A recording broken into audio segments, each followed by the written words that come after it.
My grandma came and we're gonna do some sledding while she's here and we're gonna have fun.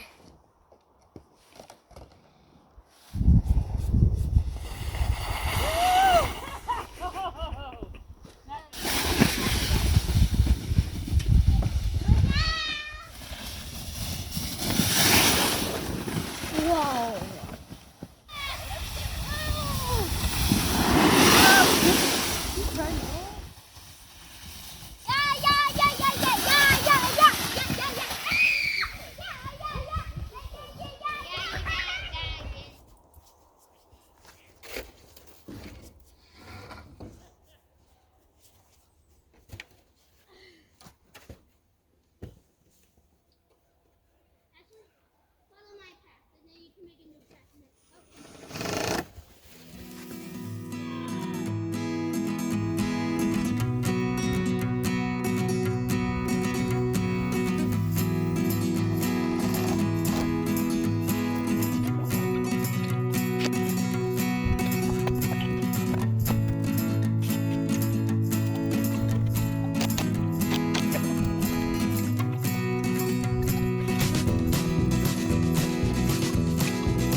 This is typical to happen to our creek. It's just not typical to happen this time of year. Usually we don't get a whole bunch of rain when there's still ice and snow on the ground. Usually it'll do a little bit of this when we get the melt off, but we got a whole bunch of, the creek was basically frozen and we got a whole bunch of rain yesterday and last night, and so this is just the result. You know, really our creek is just runoff from a bunch of fields and maybe like one or two springs that feed it year round. So this is pretty typical for us, but it still looks interesting every time it happens.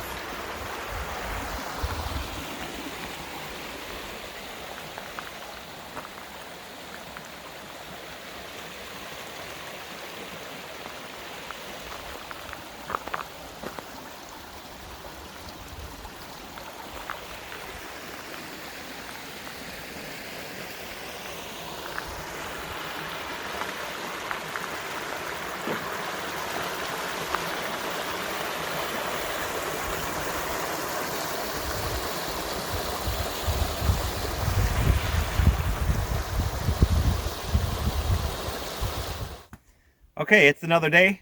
All the solar panels are up. I now need to mount the other charge controller. We have two identical ones like this, and this can only handle so many watts and so many volts. And I have 12 total panels, which would give me a total of about 240 volts, and that's way too much. I think it can only handle 140 or 150. So I got to split that 12 in half. I'm going to do 6 panels to one and 6 panels to the other that's already in there. Those 6 are wired already. So I need to install this charge controller in the box, in the solar house there, and then wire up the 6 panels on the bottom on that side. And that'll give me 120 volts, 600 watts, and that's what this thing can handle. And it'll go into the same battery bank as the other one. And then that battery bank will power the inverter that was charging our car, which we have to do something about because with all this mud, there's no way we can even get the car up here. So I think I got a plan for that. Let's get going.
Okay, this is only temporary.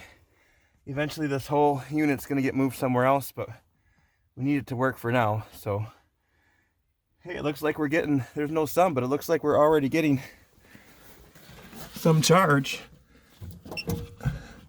We're getting 53 watts right now. All right, so next we gotta get these hooked up. The solar panels will go on the left there.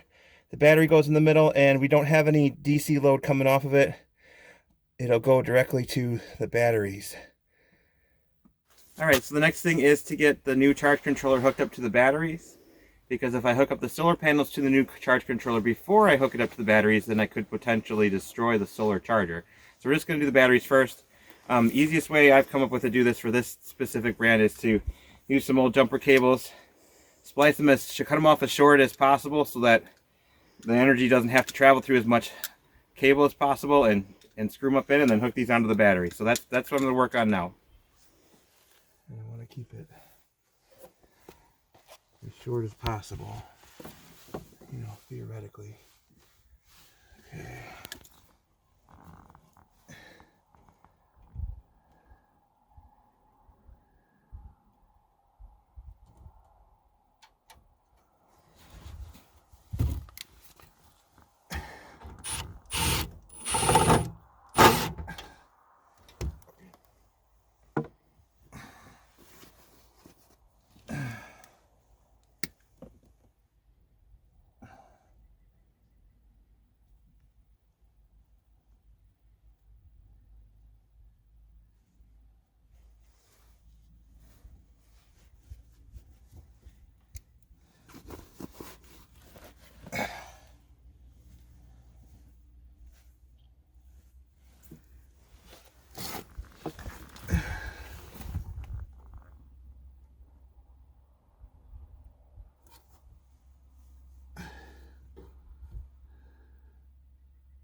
Okay, so these two ends, male and female, will go into the charge controller, and then I'll be able to connect the solar panels into them. So I'll wait till I have positive and negative set up on a first run, so I know which male and female to put in the right side of the charge controller, but they'll just go in and screw in like the two clamps did for the battery posts. In case there's anybody out there that doesn't know this, when you put these solar connector ends on, there's male and female outer connectors, and then there's male and female inner connectors as well. And the female inner connector goes with the male outer connector, and vice versa. So I'm going to squeeze this on here just to hold it in place.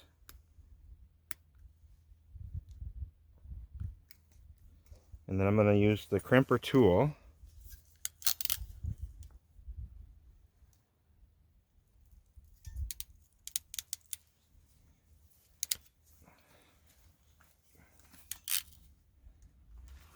and that should be crimped good enough now. And then I will slide the male outer on top of the female inner, and it'll click in place. So you go till you kind of hear a click. Okay, and then you slide this up in there, and that That rubber grommet will slide inside of the cavity there. And then you screw it on as tight as you can get it.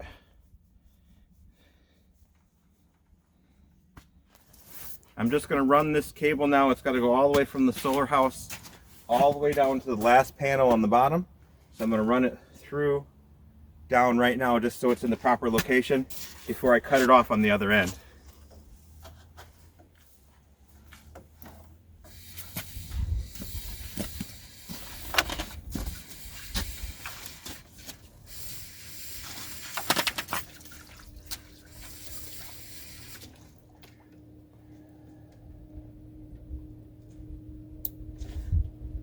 Okay, to keep everything consistent, the wire we just did was a male going that way, so we'll put a female on this end and then a male this way, and this will be the one that goes into the negative side of the charge controller.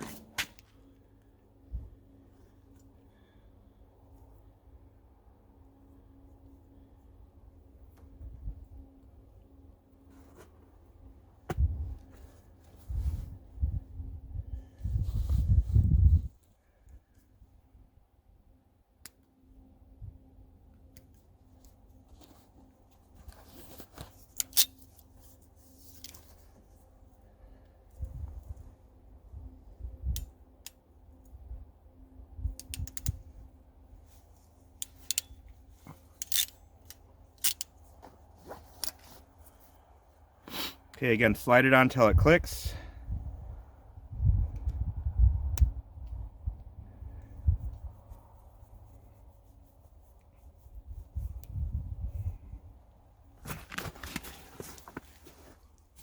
And now this is, by doing this, we'll be able to disconnect it easily inside of the solar powerhouse with the disconnect from the charge controller if we need to.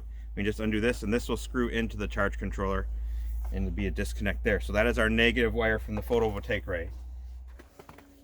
So on the other end of the photovoltaic series, there'll be 6 panels in a row. We'll end with the positive is a male end. And so we'll make a female red wire to go to the positive of the charge controller box. So that's next.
Hard to see it, but it says 102 volts coming into the solar panel and 13 volts into the battery. Does that sound right? Yep, and the watts would be how many watts are actually charging with the top. On the top is 21. No, I'm sorry, 36. Oh, I mean, there's no sun right it's now. jumping all over the place. Yeah, because there's no sun, so it's just whatever's making its way through the clouds. We can't charge the car out here in the springtime because it is going to be way too muddy. The car would just get stuck all the time. I'm going to try and run this nice extension cord I got and purchased down to where we've been parking the trailers and stuff, and see if we can charge the car down there and just let it sit and charge. So let's get that run.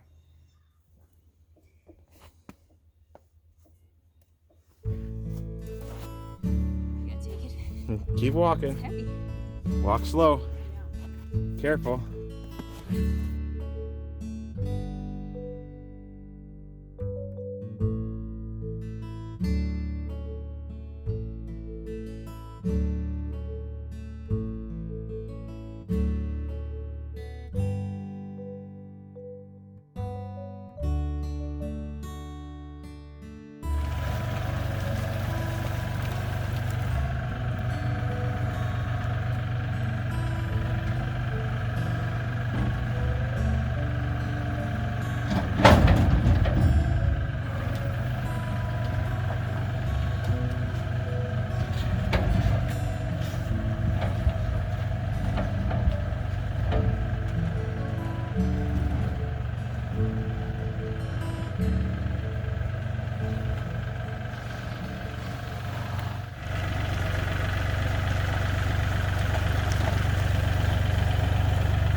All right, so we have successfully hooked up 2.4 kilowatts or 2,400 watts of solar panels, photovoltaic right here in this array.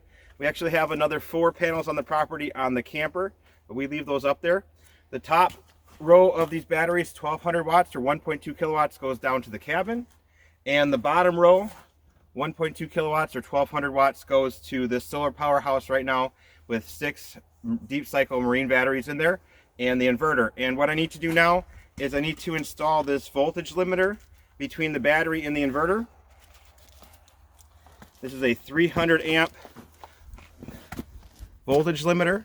I believe it allows the battery to go down to 12.3 volts before it'll disconnect. It's either 12.8 or 12.3, either way. And what will happen then is I can permanently leave my car plugged in to the inverter, and when the battery voltage gets too low in the powerhouse, it will disconnect the inverter and not drain it too dead, and then I can leave the car plugged in, and the next day when the sun comes up, the voltage will rise in the powerhouse. This will turn the voltage back on to the inverter, and my car will start charging again. So I can just leave my car plugged in for multiple days, and when I come back in a week, it should be charged. So let's try and hook this up.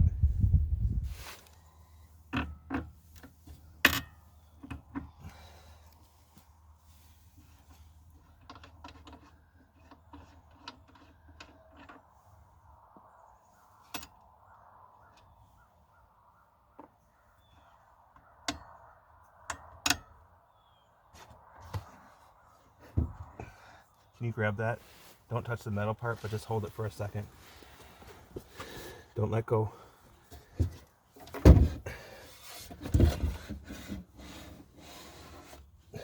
Okay. Just don't want the two touching each other because that would be quite a spark.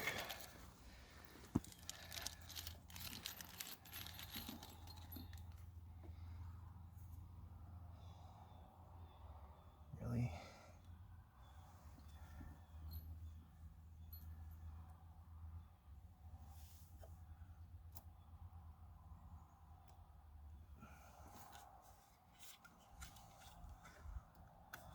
I'm not really digging this design.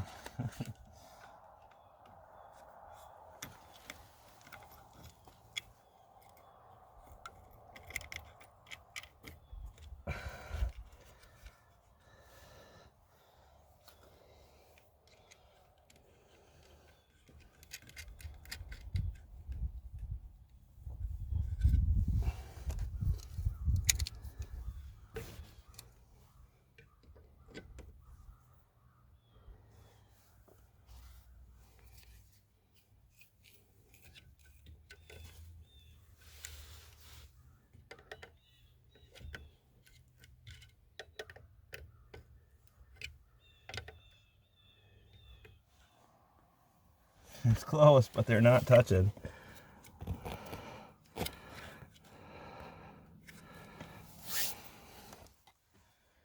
So the voltage limiter has a wire that needs to go to the ground or the black negative side of the battery so it can see what voltage it is. And if it doesn't sense any voltage, it's not going to turn on. And so I just put this switch in here so we could technically kill the inverter just by flipping this switch. It's not really any different than flipping the switch on the front of it, but I needed to make the wire longer anyway, so that's what I just went ahead and did.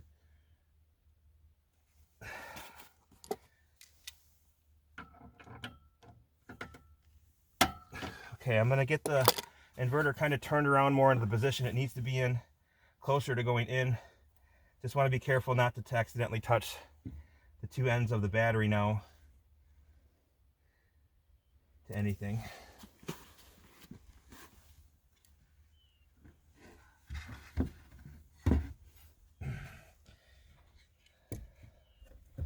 So we'll be moving really slow and careful now.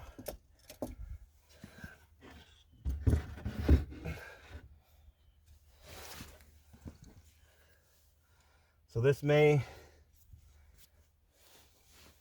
no it shouldn't. It may spark when I touch this, but we'll find out. Nope, okay.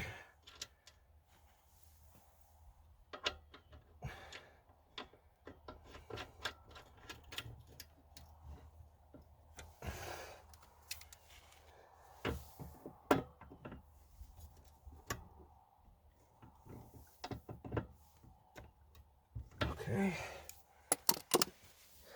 Now we'll try and slide her back in there without touching any of the posts of the batteries.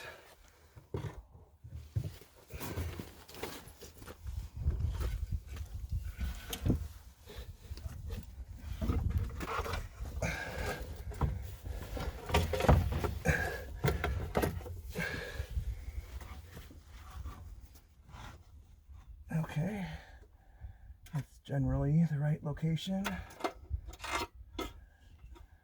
That's still okay.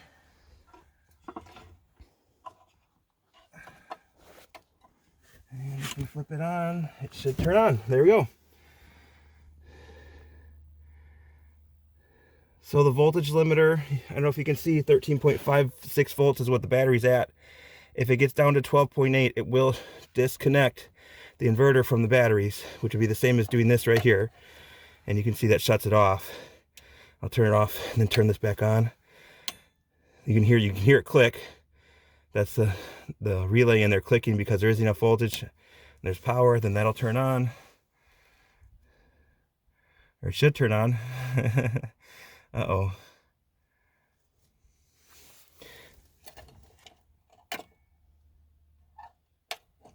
Now what happened? There it goes. Uh-oh. That's not good.